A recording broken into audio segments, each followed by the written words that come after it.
پھر ایسے لوگ غائب نہیں ہوتے بلکہ وہ ہمیشہ حاضر رہتے ہیں. یہی تو بزرگوں کا مشن تھا. اور وہ ایک جلسے کے لیے کسی کو پکڑتے نہیں تھے. ایک کانفرنس کی یا بڑا جلسہ کیا اور اس سے وہ ایسی امید نہیں لگاتے تھے کہ اس سے کوئی بڑا انقلاب آنے والا ہے.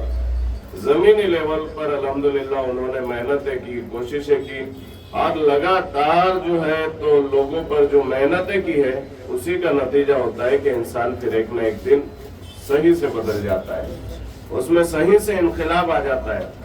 جس طرح پانی گرتے گرتے پتھر میں بھی سوراخ ہو جاتا ہے نا، پتھر پر بھی نشان پڑ جاتا ہے. یہی مسلسل محنت، جہد مسلسل جسے کہا جاتا ہے، یہ انسان کی زندگی کی کایا پلٹ دیا کرتی ہے.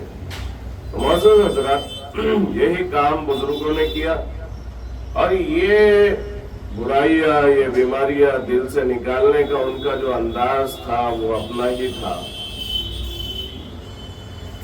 ایک شہزادہ جو ہے حضرت شبلی کے پاس آیا، یہ حضرت جنید بغدادی کے دور کے بزرگ ہیں. اس نے طریقت کی اعلیٰ بلندیاں دیکھی تھی، بادشاہوں کو بزرگان دین کی خدمت میں جھکتا ہوا دیکھا تھا. اور علامہ اقبال نے بھی فرمایا ہے کہ نہ تخت و تاج نہ لشکر و سپاہ میں ہے وہ بات جو مرد قلندر کی بارگاہ میں. سبحان اللہ، سبحان اللہ. یہی وجہ ہے کہ اکبر نے پیدل سفر کیا تھا اجمیر شریف کا. یہی وجہ تھی کہ حکومت آصفیہ کے عہدیدار حضرت نظام الدین کلیمی کے دربار میں حاضر ہوئے تھے اور حکومت کی بھیک مانگی تھی. یہی وجہ ہے کہ بادشاہ جھکے جھکے رہتے تھے اولیاء اکرام کے دربار میں. شاہ جہاں کا حال یہ تھا کہ حضرت میاں میر الائچی کھا کر زمین پر جو ہے تو اسے تھوکا کرتے تھے اور شاہ جہاں اپنے دامن میں اسے سمیٹا کرتا. سبحان اللہ. نہ تخت و تاج نہ لشکر و سپاہ میں ہے وہ بات جو مرد قلندر کی بارگاہ میں ہے. تو حضرات گرامی، یہ جو بدلتے تھے انسان کو مسلسل محنت کے ذریعے، جہد مسلسل اور کوششوں اور کاوشوں کے ذریعے محنت کرتے تھے. تو شہزادہ ایک جو ہے حضرت شبلی کے پاس آیا اور کہا کہ میں دنیا سے توبہ کر چکا ہوں، دنیا کی محبت سے توبہ کر چکا ہوں، آپ مجھے اپنا مرید بنا لیجئے. تو حضرت نے کہا کہ ایسے نہیں بناؤں گا، پہلے تیرا امتحان لوں گا. تو جو کہہ رہا ہے نا دنیا کی محبت سے توبہ کر کے آیا ہوں، اس نے اشرفیوں کی تھیلیاں لے کر آیا تھا حضرت کی بارگاہ میں نذرانہ دینے کے لیے. کہا حضرت اب میں دنیا سے توبہ کر چکا ہوں. تو کہا تو دنیا سے توبہ کر چکا ہے، یہ دنیا میرے پاس کیوں لے کر آیا ہے؟ جا اسے پھینک کر دریا میں ڈال دے. اب وہ پھینکنے جب گیا تو اس کا امتحان بھی ہو رہا ہے. امتحان اس قسم کا ہو رہا ہے کہ حضرت نے اپنے خادم کو اس کے ساتھ بھیج دیا، جاؤ دیکھو یہ کس طریقے سے جو ہے تو اشرفیہ دریا میں ڈالتا ہے. وہ گیا اور کنارے پر کھڑے ہو کر ہاتھوں میں اشرفیہ لیتا، دریا میں ڈالتا، لیتا، دریا میں ڈالتا. خادم نے آ کر حضرت کو بتایا کہ اس کے ڈالنے کا انداز یہ تھا. کہا تم نے سچے دل سے توبہ نہیں کیا دنیا سے. اگر ان تھیلیوں میں اس کے بجائے اگر نجاست ہوتی تو کس طرح ڈالتے؟ کہا ایک دم دریا میں ڈال دیتا. تو کہا دنیا کی محبت ابھی بھی تیرے دل میں ہے، تو چاہتا تھا کہ دنیا کی محبوب چیز کچھ اور دیر میرے ہاتھوں سے لگی رہے، کچھ اور دیر میرے ہاتھوں سے لگی رہے. جب تیری سزا میں یہ مقرر کرتا ہوں اگر میرا مرید بننا ہے تو مرید نہیں بناتے تھے. آج کل تو خلافتیں تقسیم ہوتی ہے کہ نہیں؟ تو یعنی اس لائن کی بھی جو ہے لوگوں نے بے قدری کر دی. ہم دیکھتے ہیں دور دراز. حضرات گرامی، اب حضرت نے یہ اس کی سزا مقرر کی کہ 1 سال تک تو بغداد کی گلیوں میں بھیک مانگے گا تب جا کر مرید بناؤں گا. اب بادشاہ کا بیٹا جب بھیک مانگنے نکلا تو کسی نے اپنے گلے کا ہار اتار کر کے دے دیا، کسی نے اپنی قیمتی چیز دے دی. ارے یہ بادشاہ کا بیٹا ہے، ہمارا امتحان لے رہا ہے، اور اگر ہم دیں گے نہیں تو یہ ہو سکتا ہے کہ ہمارا نقصان بھی ہو، اور دے دیں گے تو ہو سکتا ہے اس سے ڈبل ریٹرن ہم کو ملے گا.